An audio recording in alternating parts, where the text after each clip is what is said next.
দেখুন, পুরুষের জীবন এত সহজ নয়। এই দৃশ্যটি দেখুন। আমি এটি দেখার পর অবাক হয়েছি। পুরুষ কখনো তার নিজের জন্য বাঁচে না, পুরুষ বাঁচে সংসারের জন্য।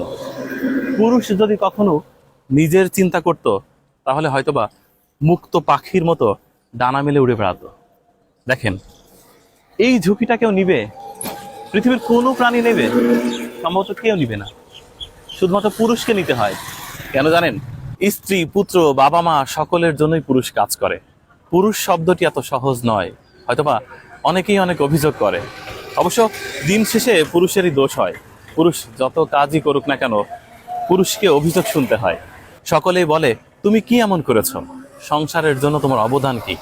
কিন্তু পুরুষ জীবনে নিজের জন্য কিছুই করে না। দেখুন কিভাবে জীবনকে বাজি রেখে পুরুষ কাজ করছে।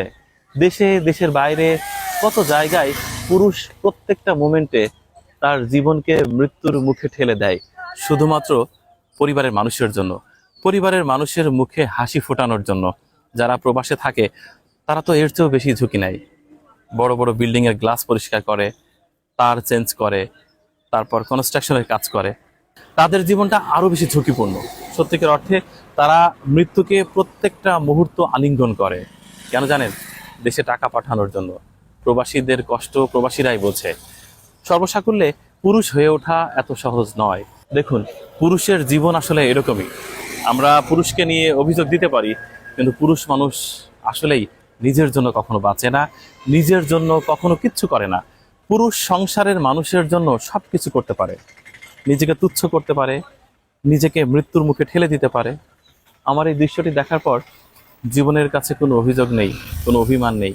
মনে হচ্ছে সত্যি তো, পুরুষে জন্মালে এভাবেই টিকে থাকতে হয়।